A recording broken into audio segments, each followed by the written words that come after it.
हर हर महादेव। श्री शिवाय नमस्तुभ्यम। श्री शिवाय नमस्तुभ्यम। श्री शिवाय नमस्तुभ्यम। श्री शिवाय नमस्तुभ्यम। श्री शिवाय नमस्तुभ्यम। आप सबों को वंदन करते हुए आज दिनांक 12 मई 2024 दिन रविवार, मेरे सूर्य नारायण देव का वार। वैसे तो मेरे मुगले नाथ का ही वार। आज हम लोग स्कंद देव को भी प्रार्थना करते हुए स्कंद पुराण के तीसरे अध्याय में प्रवेश करेंगे। उससे पूर्व मैं आप सबों का वंदन करते हुए मैं आकाश कुमार राजगढ़िया बंसल गोत्र पुनः उमा शंकर नारायणी देवी राज कांता राजगढ़िया का पुत्र आचार्य संगीत कृष्ण जी महाराज सांवरिया बाबा वृंदावन वाले मेरे गुरु पंडित प्रदीप जी मिश्रा के मार्गदर्शन के कारण मैं उनको बार बार धन्यवाद देता हूं कि उन्होंने मुझे इस कथा की ओर प्रेरित किया। उनको धन्यवाद देने का मेरा दायित्व है और प्रार्थना है कि उनके चरणों में मैं आशीर्वाद का पात्र बना।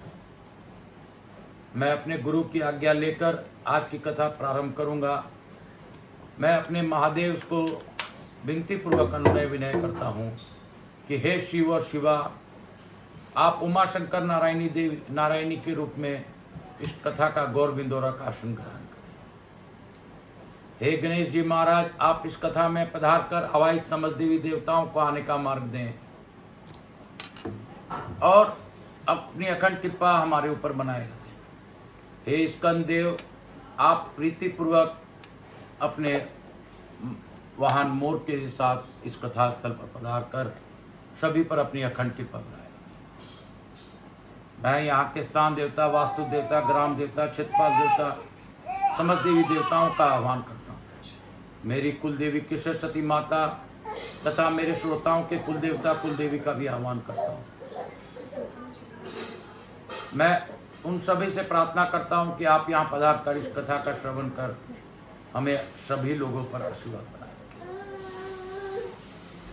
मैं अपने पूर्वजों को नमन करते हुए उनको भी धन्यवाद देते हुए उनको भी प्रार्थना पूर्वक निवेदन करते हुए कि मेरे पूर्वज और मेरे श्रोताओं के पूर्वजों का सभी पर आप अपने वंशजों पर आशीर्वाद प्रदान करें। स्कंद पुराण ही शिव महापुराण की तरह मूल्यवान पुराण है। शिव महापुराण जिस प्रकार सुनने से सभी प्रकार के कष्ट दूर हो जाते हैं, उसी प्रकार 18वें पुराण को सुनने मात्र से आपके जीवन में कलह कलेश दूर हो जाते हैं। चूंकि शिव महापुराण का पाठन 5 बार, 3 बार, 7 बार इस तरह बताया गया है, लेकिन पता नहीं मेरे बाबा की क्या इच्छा है। मैं पहले 18 पुराणों को पूर्ण करने के उपरांत रामायण का भी पाठ करना चाहता हूं महादेव। उसके उपरांत शिव महापुराण पुनः पढ़ना चाहता हूं 3 बार या 5 बार, जो भी आपकी इच्छा हो वह आप मुझसे करवा लीजिए। हे महादेव, मुझसे अगर किसी प्रकार की भूल हो रही हो तो आप बच्चा समझकर माफ कर दीजिए। जिस प्रकार तम्बरुका जी को शक्ति दे आपने पुराणों का वाचन करवाया है, उसी प्रकार मुझे भी आप शक्ति प्रदान कर मेरे से वाचन करवा दीजिए। जिस प्रकार वेद व्यास जी द्वारा आपने रचना करवाई है और लोमस ऋषि द्वारा यह कथा को आगे बढ़ाया है, तो उसी प्रकार आप मुझे भी आशीर्वाद प्रदान कीजिए। मेरी दिल से इच्छा है कि जनमानस का कष्ट मैं भी कुछ कम करवा सकूं। हे महादेव, सब पर अपनी अखंड कृपा बनाए रखिए। मुझसे जुड़े मेरे बंधु बांधव हित नातेदार सब पर अपनी अखंड कृपा बनाइए। विशेष कृपा मेरे बुआओं पर भी बना के रखिए। मेरी बुआ जो वासलीगंज में है वह भी अभी शारीरिक कष्टों से पीड़ित है, उनको भी शरीर कष्ट कम कर दीजिए महादेव, और उनका छत्र छाया हमारे ऊपर बना रहने दीजिए। ताकि उनका आशीर्वाद मेरे जीवन में बना रहे, क्योंकि वो निस्वार्थ भाव से मेरे को आशीर्वाद प्रदान करती रहती है। मुझे लगता है कि वो ही मेरी माँ तुल्य है, क्योंकि बचपन से उन्होंने मुझे गोदी में खिलाया है। माँ और बुआ में कोई अंतर नहीं होती, इस प्रकार अपने शास्त्रों में भी बताया। जिस प्रकार गणपति के कार्तिकेय जी के बुआ शिप्रा माता है, उस प्रकार मेरी बुआ पर भी आप अपने अखंड कृपा बनाए रखिए। मेरे बुआओं के परिवार को भी आप कष्ट मुक्त कर दीजिए, क्योंकि मेरा दायित्व है और आपका 71 पीढ़ी को तारने का वचन भी।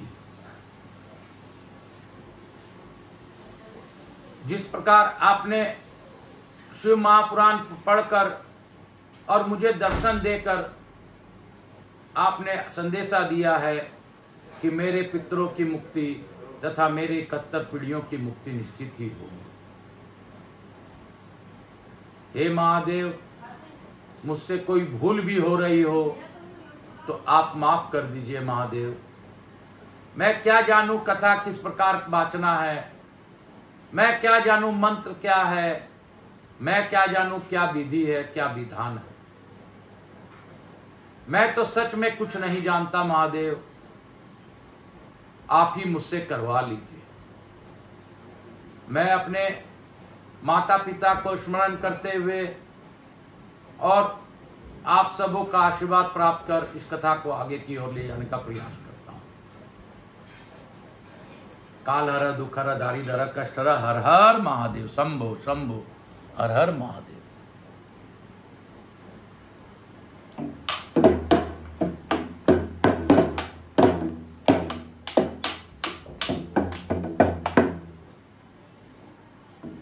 अरे डमरू वाला बोले बम, मैं भी बोलूं बोल बम। डमरू वाला बोले बम, मैं भी बोलूं बोल बम।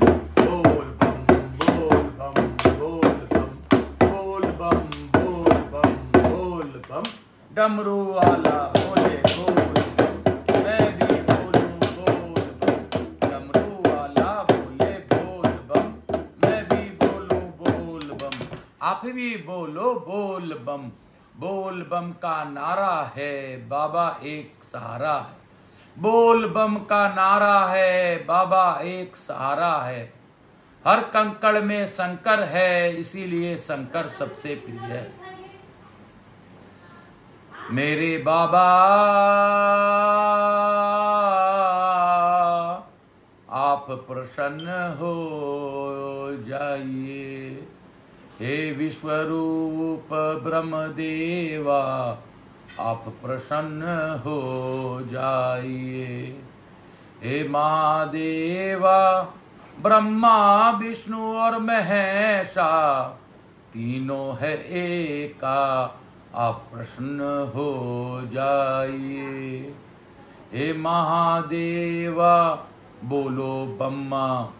बोल बम का मतलब है ब्रह्मा विष्णु महेश एका है। बोल बम का मतलब है ब्रह्मा विष्णु महेश एका है। अरे भज लो भैया, भज लो भैया बोल बम। भज लो भैया बोल बम, भज लो बहनी बोल बम। भज लो माता बोल बम, भज लो बाबा बोल बम। भज लो चाचा बोल बम, भज लो चाची बोल बम। बोल बम का नारा है, बाबा ही एक सहारा है। बोल बम का नारा है, बाबा ही एक सहारा है। बोलो बम बोलो बम, बोलो बम बोलो बम। हम सब मिल बोले बोल बम, तुम भी बोलो बोल बम। सब कोई बोले बोल बम, आप भी बोलो बोल बम। बोल बम बोल बम बोल बम। स्कंद देव की जय। गंगा गंगा गंगा स्नानम अहम कश्ये तत्पश्चात स्कंद पुराण स्कंद पुराण पढ़िए। बोलो शंकर भगवान की जय, बोलो गणेश जी महाराज की जय, बोलो स्कंद देव की जय, बोलो पार्वती मैया की जय। हर हर महादेव। शिव कहो या शिवा कहो, जो भी तुम कहो, मेरे भोले का नाम स्मरण करो। हर हर बम बम शंभो शंभो शंभो।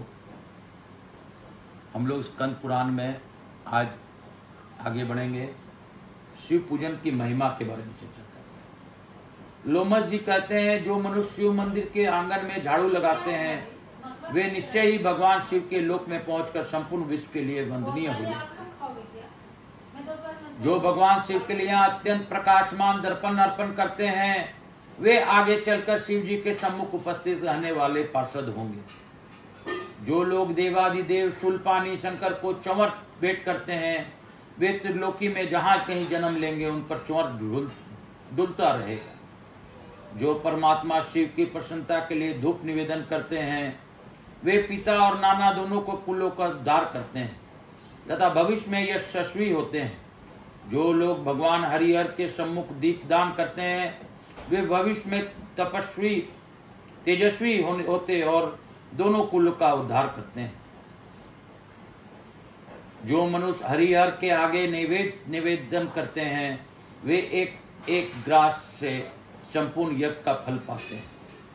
जो लोग टूटे हुए शिव मंदिर को पुनः बनवा देते हैं वे निसंदेह द्विगुण फल के भागी होते हैं। जो ईंट अथवा पत्थर से भगवान शिव तथा विष्णु के लिए नूतन मंदिर निर्माण कराते हैं वे तब तक सर्वलोक में आनंद भोगते हैं जब तक इस पृथ्वी पर उनकी यह कृति स्थित रहती है। जो महान बुद्धिमान मानव भगवान शिव के लिए अनेक मंजिलों का महल मंदिर बनवाते हैं वे उत्तम गति को प्राप्त होते हैं।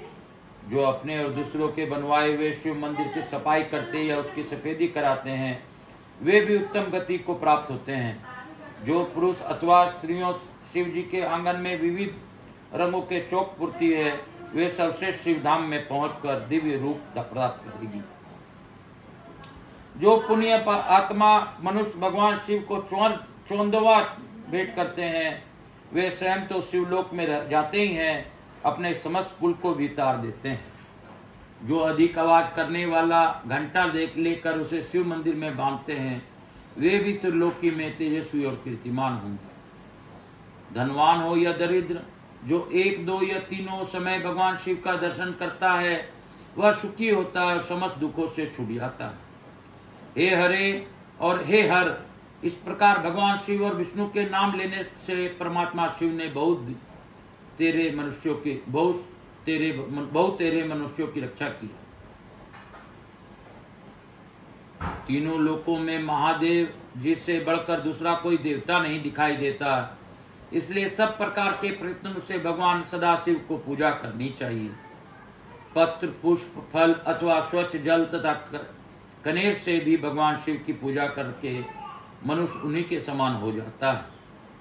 आंख मद्दार या फूल कनेर से 10 गुना श्रेष्ठ माना गया है। आंख के फूल से भी 10 गुना श्रेष्ठ है धतूरे आदि का फल। नीलकमल 1000 कहार कचनार से भी श्रेष्ठ माना गया है। वह चराचर जगत विभूति से प्रकट हुआ है। वह विभूति भगवान शिव के श्री अंगों में भली भांति लगाती है, इसलिए सदा उसे धारण करना चाहिए। जिनके मुख में नमः शिवाय यह पंचाक्षर मंत्र सदा उच्चारित होता रहता है वे मनुष्य भगवान शंकर के स्वरूप है। प्रातः काल, मध्याह्न काल तथा संध्या के समय शंकर जी का दर्शन करना चाहिए। प्रातः काल भगवान शिव के दर्शन से संपूर्ण पातकों का नाश हो जाता है। दोपहर के समय शिव जी के दर्शन से मनुष्यों के 7 जन्मों के पाप नष्ट हो जाते हैं तथा रात्रि काल में शंकर जी के दर्शन से जो पुण्य होता है उसकी तो कोई गणना भी नहीं है। शिव यह 2 अक्षरों का नाम महापातकों का है भी नाश करने वाला है। जिन मनुष्यों के मुख से शिव नाम का जप होता रहता है, उन्होंने ही इस संपूर्ण जगत को धारण किया है। पुण्यात्मा पुरुषों ने शिव जी के आंगन में आरती के समय बजाने के लिए जो बड़ा सा नगारा रख छोड़ा हो, उसकी आवाज से पापी मनुष्य भी पवित्र हो जाते हैं। इसलिए चिरकाल से संचित प्रचुर धन, बहुमूल्य चंवर, मंच, सैया, दर्पण, चंदोवा, आभूषण तथा विचित्र वस्त्र भगवान शिव की सेवा में अर्पित करने चाहिए। पुराण पाठ, कथा, इतिहास और संगीत आदि नाना प्रकार के आयोजन भगवान शिव को प्रिय हैं। इनकी व्यवस्था करनी चाहिए।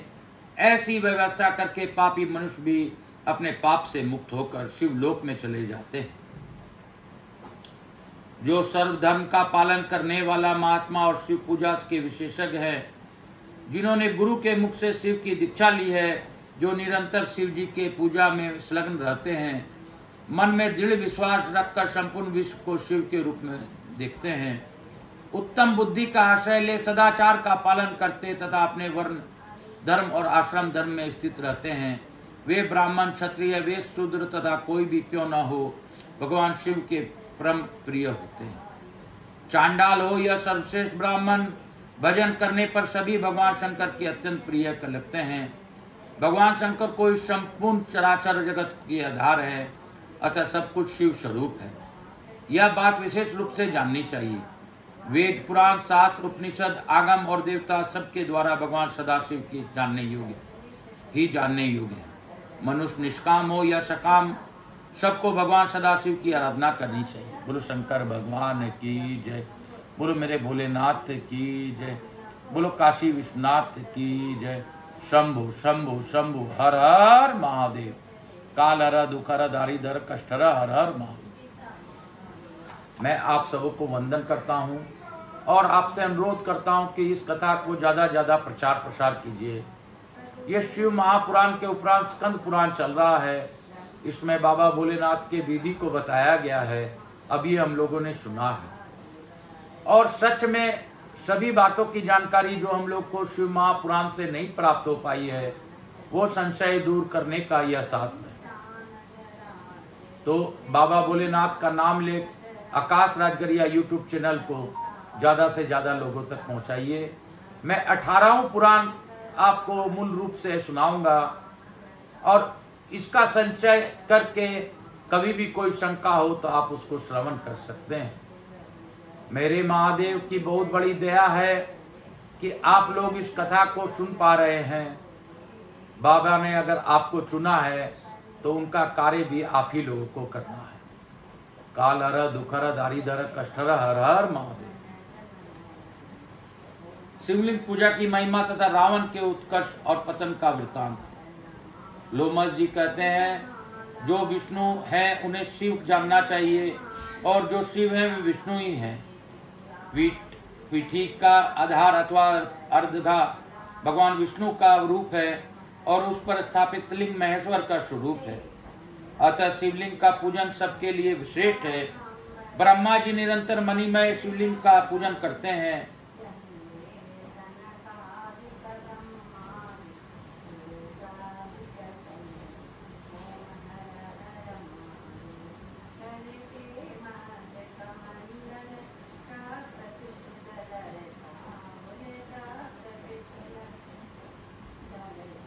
ब्रह्मा जी निरंतर मणिमय शिवलिंग का पूजन करते रहते हैं। इंद्र रत्नमय, चंद्रमा मुक्तामय तथा सूर्य ताम्रमय लिंग की सर्वदा पूजा करते हैं। कुबेर चांदी के शिवलिंग की, वरुण कुछ लाल रंग के शिवलिंग की, यमराज नीले रंग की, नेतृत्व कोण के अधिपति रजत वर्ण तथा वायुदेव के केसरिया रंग के शिवलिंग की निरंतर आराधना करते हैं। इस प्रकार इंद्र आदि समस्त लोकपाल शिवलिंग उपासक हैं। पताल में भी सब लोग शिव पूजक हैं। गंधर्व और किन्नर भी शिव उपासना करते हैं। दैत्यों में प्रहलाद आदि कोई ही वैष्णव है। यही बात राक्षसों के लिए भी है, उनमें भी विशेष भीषण आदि भी विशेष वैष्णव हैं। बलि, नुमुची, हिरण्यकश्यपु, वृषपर्वा, सनहाद ये तथा बुद्धिमान शुक्राचार्य के और भी बहुत से शिष्य शिव जी की उपासना करने वाले हैं। इस तरह प्रायः सभी दैत्य दानव और राक्षस शिव आराधन में ही रत रहते हैं। हेति प्रहेति सनियति प्रायाची प्रादस विदुत जी दक्षिण दुष्ट धूम्राक्ष भीम विक्रम माली सुमाली माल्यवान अति विभीषण विद्युत केश खड़ग जिन महाबली रावण दुर्षधे वीर कुंभकर्ण तथा प्रतापी विंग दंसी आदि समस्त श्रेष्ठ राक्षस सदा शिव पूजन में संलग्न रहते हैं। ये सर्वदा शिवलिंग का अर्चन करके उच्च कोटि की सिद्धि को प्राप्त हुए हैं। रावण ने ऐसी तपस्या की थी जो सभी के लिए दुस्सह था। महादेव जी को तपस्या बहुत प्रिय है। वे उसकी तपस्या से जब बहुत अधिक प्रसन्न हो गए तब उन्होंने रावण को ऐसे ऐसे वरदान दिए जो अन्य सब के लिए अत्यंत दुर्लभ है। रावण ने भगवान सदाशिव से ज्ञान विज्ञान संग्राम में अजयता तथा शिव जी की उपेक्षा दुगने शिव प्राप्त किए। महादेव जी के 5 मुख हैं, इसलिए उनके द्विगुण मुख पाकर रावण 10 मुख हुआ। उसने देवताओं ऋषियों और पितरों को ही भी सर्वदा प्राप्त करके उन सब पर अपनी प्रभुता स्थापित की। भगवान महेश्वर के प्रसाद से वह सबसे अधिक प्रतापी हुआ। महादेव जी ने उसे त्रिकुट पर्वत का महाराजा बना दिया। इस प्रकार शिवलिंग की पूजा के प्रसाद से रावण ने तीनों लोकों के वश में कर लिया। देवताओं की बड़ी चिंता हुई। वे सब मिलकर शिवलोक में गए और दरवाजे पर किंकरों की भांति खड़े हो गए। उस समय नंदी, जिनका मुख वानर के समान है, देवताओं से वार्तालाप करने लगे। देवताओं ने नंदी को प्रणाम करके पूछा, आपका मुख वानर के समान क्यों है? नंदी ने कहा, एक समय रावण यहाँ आया और अपने पराक्रम की बातें बहुत बढ़ चढ़ कर कहने लगा। उस समय मैंने उससे कहा, भैया तुम भी शिवलिंग के पूजक हो और मैं भी, अतः हम दोनों समान हैं। फिर मेरे सामने यह व्यर्थ डिंग क्यों मारते हो? मेरी बात सुनकर रावण ने तुम ही लोगों के भांति मेरे वानर मुख होने का कारण पूछा। उत्तर में मैंने निवेदन किया कि वह मेरी शिवोपासना का मुंह मांगा फल है। भगवान शिव मुझे अपना सारूप्य दे रहे थे, किंतु उस समय मैंने वह नहीं स्वीकार किया। अपने लिए वानर के समान ही मुख मांगा। भगवान बड़े दयालु हैं, उन्होंने कृपा पूर्वक मुझे गौरी मेरी मांगी हुई वस्तु दे दी। जो अभी मान शून्य है, जिनमें दम्भ का अभाव है तथा जो परिग्रह से दूर रहते हैं वाले हैं, उन्हें भगवान शंकर का प्रिय समझना चाहिए। इसके विपरीत जो अभिमानी, दम्भी और परिग्रह है, वे शिव के कल्याणमयी कृपा से वंचित रहते हैं। रावण मेरे साथ पूर्वोक्त बातचीत में अपने तपोबल का बखान करने लगा। उसने कहा, मैं बुद्धिमान हूँ, मैंने भगवान शिव के 10 मुख मांगे हैं। अधिक मुखों से शिव जी की अद्भुत स्तुति की जा सकती है। तुम्हारे इस वानर तुल्य मुख से क्या होगा? तुम्हें किसी ने खोटी सलाह दी होगी। तुमने शंकर जी की यह वानर की मुख व्यर्थ मांगा है। देवताओं, रावण का यह उपहासपूर्ण वचन सुनकर मैंने उसे साफ देते हुए कहा, जब कोई महात्म तपस्वी श्रेष्ठ मानव उन वानरों के साथ मुझे आगे करके तुम पर आक्रमण करेगा, उस समय वह तुम्हें अवश्य मार डालेगा। इस प्रकार सारे संसार को रुलाने वाले रावण को मैंने साप दे डाला। देवादिदेव महादेव जी की साक्षात विष्णु रूप हैं, अतः आप लोग भगवान विष्णु से प्रार्थना करें। नंदी की यह बात सुनकर सब देवता मन ही मन बहुत प्रसन्न हुए। उन्होंने बैकुंठ में आकर अपनी वाणी द्वारा भगवान विष्णु की स्तुति आरंभ की। देवता बोले, देव देव जगदीश्वर, आप छवो ऐश्वर्य से युक्त होने के कारण भगवान कहलाते हैं। आपको नमस्कार है। यह संपूर्ण चराचर जगत आपके आधार पर टिका हुआ है। यह जगत एक लिंग है जिसने अपने आधार पीठ रूप होकर धारण किया है। प्रभु, हम लोगों के लिए पहले भी आपने अनेक बार अवतार धारण किया है। आपने मत्स्य रूप धारण करके ब्रह्मा जी के मुखों में वेदों का स्थापना की है। आपने हैग्रीव रूप में मधु और केटक नामक दैत्यों की मारा है। कश्यप अवतार धारण करके आपने ही अपने पीठ पर मंदराचल पर्वत उठाया था। वराह रूप धारण कर आपने हिरण्याक्ष दैत्य का वध किया, तथा नरसिंह रूप में हिरण्यकशिपु को मौत के घाट उतारा है। वामन अवतार धारण करके आपने दैत्यराज बलि को बांधा और भृगु काल कुल में परशुराम रूप में प्रकट होकर आपने ही कृतवीर अर्जुन का वध किया है। विष्णु आपने बहुत से दैत्यों का संहार किया है।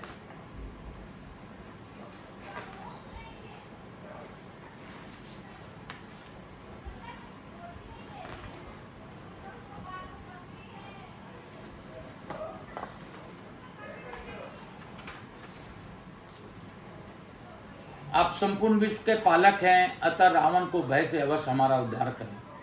देवताओं की इस प्रकार प्रार्थना करने पर भूत भावन भगवान वासुदेव ने संपूर्ण देवताओं से कहा, देवगण तुम लोग अपने प्रस्ताव के अनुसार मेरी बात सुनो।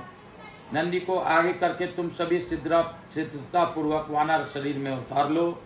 मैं माया से अपने स्वरूप को छिपाए हुए मनुष्य रूप होकर अयोध्या में राजा दशरथ के घर प्रकट होऊंगा। तुम्हारे कार्य की सिद्धि के लिए मेरे साथ ब्रह्म विद्या और अवतार लेंगी। राजा जनक के घर साक्षात ब्रह्म विद्या ही सीता रूप में प्रकट होगी। रावण भगवान शिव का भक्त है, वह सदा साक्षात शिव के ध्यान में तत्पर रहता है। उसमें बड़ी भारी तपस्या का भी बल है। जब ब्रह्म विद्या रूप सीता को बलपूर्वक प्राप्त करना चाहेगा, उस समय वह दोनों स्थितियों में तत्काल भ्रष्ट हो जाएगा। सीता का अन्वेषण में तत्पर होकर वह न तो तपस्वी रह जाएगा और न भक्त ही। जो अपने को न तो ही मुझे ब्रह्म विद्या का बलपूर्वक सेवन करना चाहता है, वह पुरुष धर्म से परास्त होकर सदा सुगमता पूर्वक जीत लेने योग्य हो जाता है। परम मंगलमय भगवान विष्णु इस प्रकार के वचनों द्वारा संपूर्ण देवताओं को आश्वासन देकर अंतर ध्यान हो गए। तदंतर सब देवता अवतार धारण करने लगे। इंद्र के अंश से वाली उत्पन्न हुए। सुग्रीव सूर्य के रूप पुत्र थे। जामवान ब्रह्मा जी के अंश थे, प्रकट हुए थे। शीलाद के पुत्र नंदी जो भगवान शिव के अनुचर तथा 11वें रुद्र थे। महाकपि हनुमान हुए। वे अमित तेजस्वी भगवान विष्णु की सहायता करने के लिए ही अवतीर्ण हुए। अन्य श्रेष्ठ देवता मेंद आदि कपियों के रूप में उत्पन्न हुए थे। इसी तरह सभी देवता किसी न किसी कपि के रूप में प्रकट हुए। साक्षात भगवान विष्णु ही माता कौशल्या का आनंद बढ़ाने का वाले श्री राम हुए। संपूर्ण विश्व उनके स्वरूप में रमन करता है, इसलिए विद्वान पुरुष उनको राम कहते हैं। भगवान विष्णु के प्रति भक्ति को तपस्या से युक्त शेषनाग भी इस पृथ्वी पर लक्ष्मण के रूप में अवतीर्ण हुए। श्री विष्णु के भुज दंडों से भी जो प्रतापी वीर प्रकट हुआ, जो तीनों लोकों में भरत शत्रुघ्न के नाम से विख्यात हुए। ब्रह्मवादी पुरुष द्वारा जो मिथिलापति जनक की नमो भगवते तुभ्यम देव देव जगतपते एति लिंगम तव्यो विष्णु दूतम चेप पीठ रूप ने मत्स्यो भूतवा तव्या वेदा स्थापित ब्राह्मणों मुखे।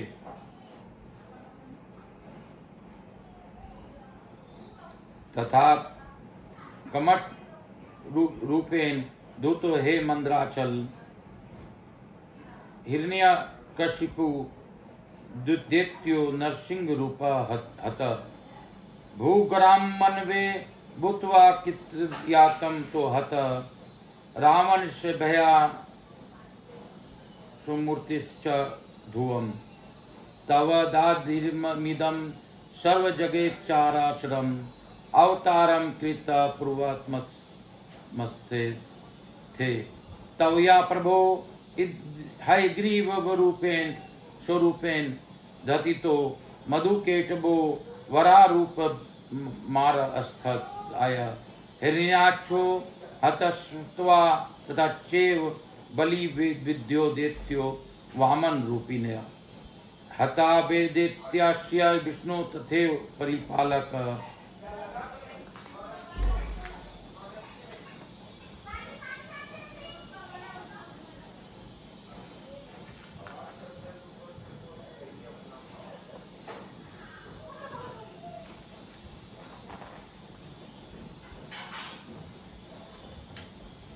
ब्रह्मवादी पुरुष द्वारा जो मिथिलापति जनक की कन्या बताई जा गई है, वे सीता साक्षात ब्रह्म विद्या भी थी।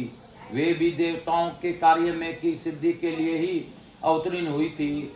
हल से भूमि जोती जा रही थी। उसी समय सीता हल की नोक के द्वारा पृथ्वी के गोद दे जाने पर पृथ्वी से ही प्रकट हुई थी, इसलिए सीता के नाम से प्रसिद्ध हुई। मिथिला में अवतार लेने के कारण उन्हें मैथिली भी कहा करते हैं। जनक के कुल में जन्म लेने के कारण उनके जानकी नाम से विख्यात हुई। पूर्व जन्म में इनका नाम वेदवती था। राजा जनक ने ब्रह्म विद्या स्वरूप सीता को परमात्मा ब्रह्म रूप श्री राम की सेवा में अर्पित कर दिया। कमल नयन श्री राम ने रावण की जीतने की इच्छा तथा देव कार्य की सिद्धि के उद्देश्य से वन में निवास किया। शेष अवतार लक्ष्मण ने भी उसके लिए अत्यंत दुष्कर एवं महान तप किया। भरत और शत्रुघ्न भी बड़ी भारी तपस्या की। तदंतर तपोबल संपन्न हो कपिल रूपधारी देवताओं को साथ लेकर श्री राम ने 6 महीने तक युद्ध करके रावण का वध किया। भगवान विष्णु के द्वारा शास्त्रों से मारा गया रावण अपने गणों, पुत्रों तथा बंधु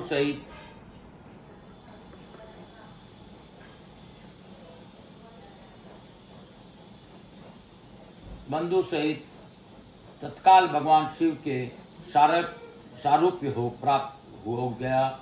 शंकर जी की कृपा से उसने संपूर्ण द्वैत ज्ञान प्राप्त कर लिया, जो नित्य 12 ज्योतिर्लिंग में से किसी भी लिंग स्वरूप भगवान शिव की पूजा करते हैं। वे स्त्री, शूद्र, अन्यज अथवा चांडाल ही क्यों न हो, संपूर्ण दुखों का नाश करने वाले शिव की अवश्य प्राप्त कर लेते हैं। जो मन को अपने वश में करके भगवान शिव के ध्यान में तत्पर रहते हैं, उनका माया ज्ञान शीघ्र दूर हो जाता है तथा माया का निवारण हो जाने से तीनों गुणों का लय हो जाता है। इस प्रकार मनुष्य जब गुणातीत हो जाता है तब वह मोक्ष का भागी होता है। अतः संपूर्ण देहधारियों के लिए शिवलिंग का पूजन कल्याणकारी है। भगवान शिवलिंग के रूप में प्रकट होकर चराचर जगत का उद्धार करते हैं। विप्रगण, पहले तुम सब लोगों ने मुझसे जो पूछा था वह सब मैंने बतला दिया। तुम्हारा दूसरा प्रश्न यह था कि भगवान शिव ने विष भक्षण कैसे किया था, वह सब प्रसंग में यथावत रूप से कह रहा हूँ। अब तुम सब लोग सावधान होकर सुनो।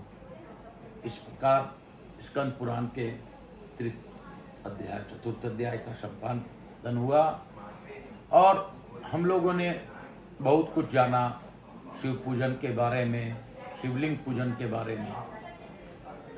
मैं आज की कथा अपने गुरु आचार्य संगीत कृष्ण जी महाराज से आज्ञा ले यहीं पे विराम दूंगा और उनसे प्रार्थना करूंगा कि हे भोलेनाथ, सब पर आप दया कीजिए। हे दयानिधे, आप सब पर कृपा कीजिए और हमारा कष्ट हर लीजिए। मैं आप सबों को वंदन करते हुए मैं अपनी गुरु आज्ञा लेकर प्रथम लघु आरती करूंगा।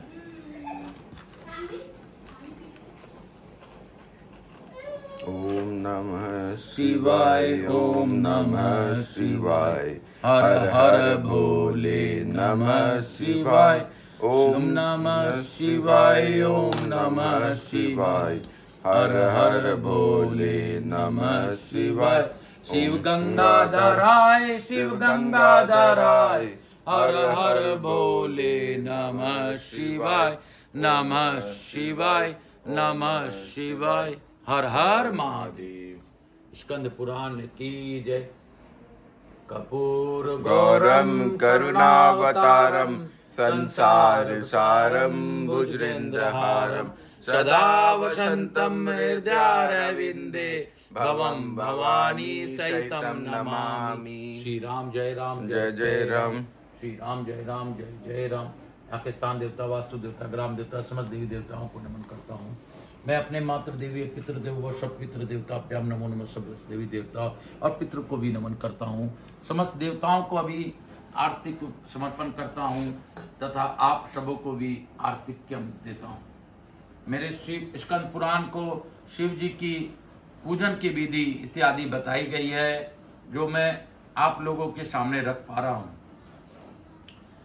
मैं स्कंद पुराण मैं प्रथम बार पढ़ रहा हूँ, लेकिन महादेव की दया देखिए मेरे मन में ही बोलबम का नारा शुरू में ही निकल गया। आज ब्रह्मा विष्णु महेश के बारे में ही वृतांत लोमस ऋषि जी ने बताया, जो कि अब माने अपूर्णीय है, और कितना अद्भुत जानकारी हम लोग को मिला। किस प्रकार पूजन करना चाहिए, किस प्रकार हमें घंटा इत्यादि टांग कर हमें करना चाहिए। झाड़ू देने वाले का तो शिव मंदिर में उसके बारे में तो क्या अद्भुत बात बताई गई। तो शिव मंदिर की सफाई सफेदी इत्यादि कराने वाला का सभी प्रकार के कष्ट इस जन्म में क्या अगले जन्म में भी मुक्त हो जाते हैं। तो आज हम लोग इस कथा को यहीं पे विराम देंगे। उससे पूर्व मैं गणेश जी महाराज, लक्ष्मी जी महारानी, रिद्धि सिद्धि जी, शुभ लाभ, कुबेर जी महाराज से अनुरोध करता हूँ कि आप हमारे यहाँ निवास कर अपनी अखंड कृपा हमारे ऊपर बनाए रखिए और सभी लोग को पर आशीर्वाद प्रदान कीजिए। मैं अवाइज समझ देवी देवताओं से अनुरोध करता हूँ कि आप इस स्कंद पुराण को श्रवण कर हमें आशीर्वाद प्रदान कीजिए और अपने स्थान को गमन कीजिए, पुनः बुलाने पर पधार कर आशीर्वाद दीजिए। मैं अपने भोलेनाथ और मैया पार्वती, उमा शंकर नारायणी देव के रूप में उनका वंदन करता हूँ, धन्यवाद देता हूँ कि उन्होंने इस कथा का श्रवण भावपूर्वक किया और हमें आनंद प्रदान किया। हे बाबा, आप सभी का कल्याण कीजिए, मेरे सब्सक्राइबर के कष्टों को हर लीजिए और सब्सक्राइबर बढ़वाने में आप ही सहायता कीजिए। काल हर, दुख हर, दारिद्र कष्ट हर, हर हर महादेव, जय शंभो श्री राम, शंभो, जय हर हर श्री राम। महादेव, घर घर महादेव, शंभो शंभो।